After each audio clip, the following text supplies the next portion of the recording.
Hi, so I'm Jackie Thomas. I'm Director of Brains Wellbeing, a company who works with schools, with families and with young people, working with BRAINS, which is an acronym for behaviour, relationships, attendance, inclusion, neurodiversity and self-harm. So we cover lots of different things in helping young people manage themselves, families know how to support their young people, and schools know how best to be inclusive of children who are struggling with difficulties such as those. In this video we're going to start talking about stress management. The reason I've chosen stress management is because April is Stress Awareness Month, so we're going to be looking at what stress is, how is stress different from anxiety, and what things can we do to actually help us start to manage some of that stress to make ourselves feel better and more in control. April is Stress Awareness Month. In a context of working in a school, it's really important that we talk about stress, we raise awareness for stress, and we raise awareness of how we start to manage our stress.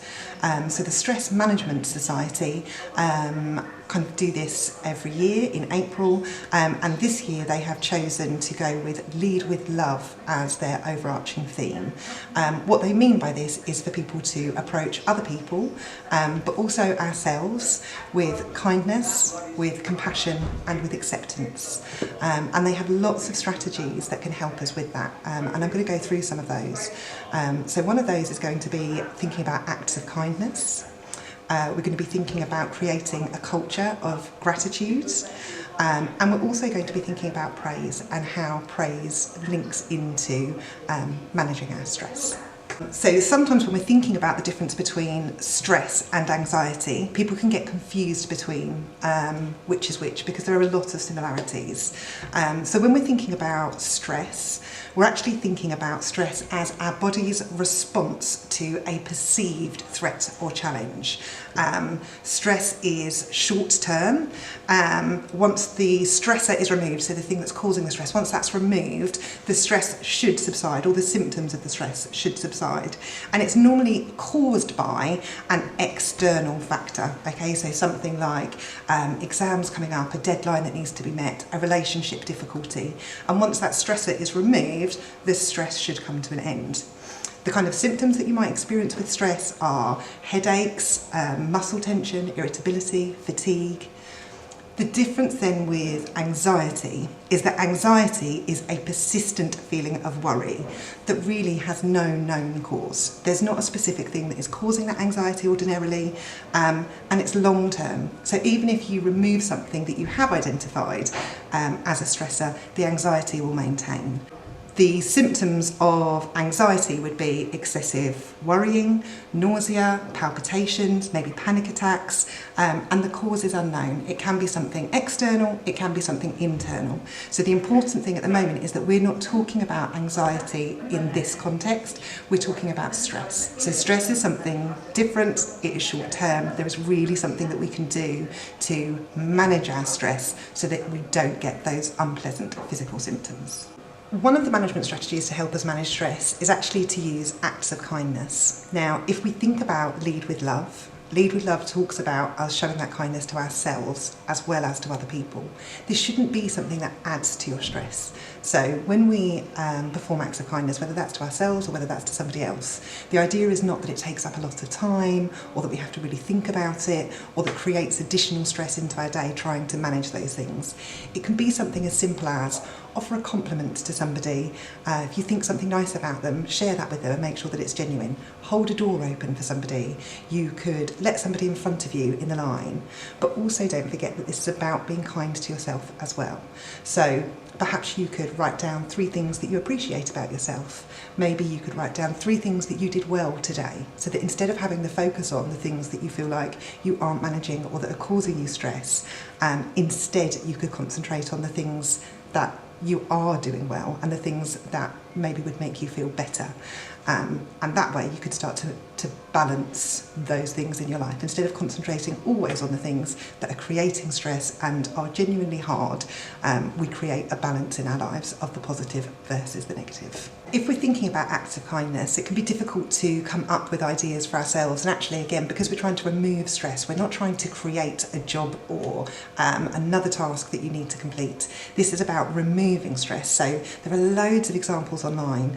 So again, the Stress Management Society, as part of Stress Awareness Month, they've got resources. They've got the Kindness Calendar, which gives small ideas of something you could do every day for a month. But there are actually lots and lots of examples of these. So if you were to go online, you could print off a kindness calendar. Perhaps you could start to play kindness bingo, and if you created one of the acts of kindness, you can tick it off, and then you've got it and see who can get the first bingo. You're meant to be having fun with it. It's not meant to be something that is adding stress. It's meant to be taking away stress. So turn it into something fun that you're going to enjoy doing. I'm going to talk now about trying to create a culture of gratitude. So actually, if you were to go on the Stress Management Society website, they have all the resources that you would need to do something like this. But they talk about creating a gratitude wall.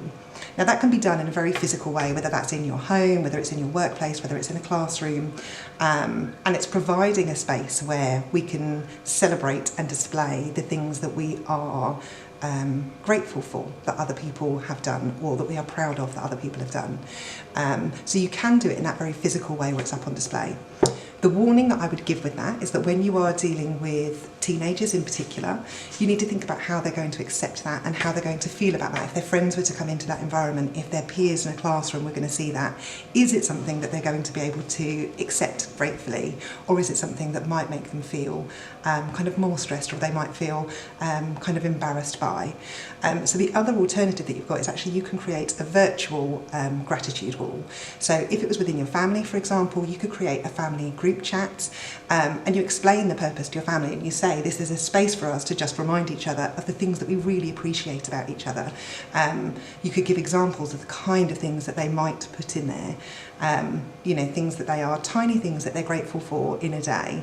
So when we're creating this, we would explain the purpose, that the reason that we're creating it is to really express that gratitude to one another, so that we can help create this balance for each of us in our lives between the stress and the positives. Everything is about not ignoring the fact that stress exists, not pretending that it's not there, but creating a balance where we've got kindness coming into it, we've got praise coming into it, we've got gratitude coming into it, and all of these different things just start to create a balance so that stress isn't all-encompassing. So when we think about praise in terms of stress management, in terms of a teenager's brain development, praise is really, really important. When we think about praise, there is a statistic that shows us that for every negative comment that somebody hears, they need 6 positives just to reset us to standard. So if I were to give you a visual demonstration of that, I'm going to start with a piece of paper.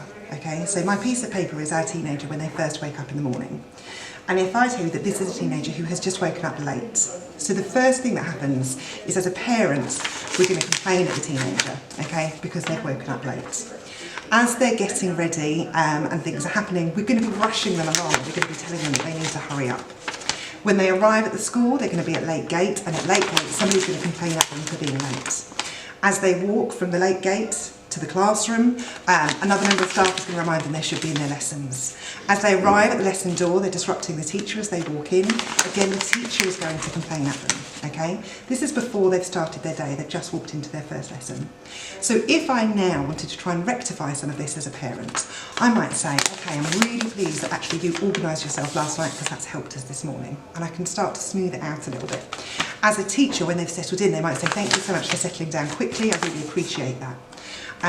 They might have one of their friends say something nice to them about, oh, I really like the way that your hair looks, okay? And as we go through, you can see that even if I make all of these positive comments, even if I say these nice things, I'm actually still not resetting us back to the standard. If I were to continue doing that, continue using positive comments, I could continue smoothing it out. And actually, if I then implemented other tools that I had, I could maybe iron this, I could maybe use some sellotape, I could use some pens to decorate it. All of these things start to add to the piece of paper instead of taking away, and the negative comments will all taking away. So the reason that I'm sharing this with you is so that we really start to think about the comments that we are sharing with our young people. Because if you're going to say one negative, You just need to be prepared for have you got 6 positives to try and rectify the damage that that causes. Sometimes praise can be really difficult for people to manage or to take on board, and there are a couple of things that I can suggest for that. So one is actually using I statements. So when we use an I statement, it has 4 sentence starters.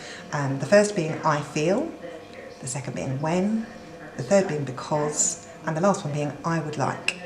So if I were to give an example of using an I statement for praise to help somebody manage, I might say something like, I feel proud when I see you revising because I know that you find it really tricky.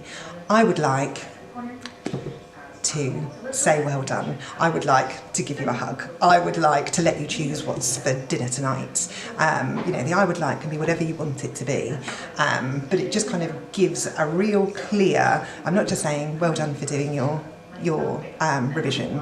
I'm being very clear about the way that that makes me feel, why it makes me feel like that, and then I'm giving that follow-up of kind of some kind of reward for that way that they've made me feel as well. If you've made me feel proud, I actually really want to do this nice thing for you. It's really important when we talk about praise that we say something that is genuine, so you're only saying something that you really believe in. Be as specific as you're able to be. So try not to just say, that thing you did was nice, or, you're saying, I liked it when you did this very specific thing. So, I feel happy when you're kind to your sister because, as a family, I like to see that we're nice to each other. And so just make sure that you're being very specific about the things that you are. And then the last thing is just to do it straight away. So if somebody has done something that you've appreciated, tell them straight away. So don't try and kind of wait for a later time. That might mean popping it in a text message. It might mean, kind of just giving them a thumbs up from across the room instead if you're not able to say anything. And if actually you really do have a child that really struggles to take praise on board, the suggestion that I would give is actually to use something called proximal praise. So proximal praise is when you tell somebody else the good thing that that person did. So I'm not talking about posting things on social media because young people would find that challenging. But perhaps if your best friend came over, or you got on the phone to another parent, and you would just say, I felt so proud of so-and-so today because they did this, and you just make sure that you're in their earshot. So it's not necessarily that you have said it directly to them if they would find that difficult to take on board. It is that you have created an environment where they have heard that you have said that and they've not had to manage it directly themselves. So you're remembering that if this is a child who struggles with praise, you're going to keep that contained. We're not going to be over the top. We're not going to be being wild about it because they'll find it embarrassing. But it's just a way that we can offer a praise statement, and it's not quite so confronting for them. Thank you so much for watching this. I really appreciate it. Any kind of interactions with my videos are really appreciated because it just helps boost them and share them so that other people get the same kind of level of information and support. So if you are able to like it, to share it, to comment on it, whatever it is that you're able to do, it's always really appreciated. Thank you ever so much.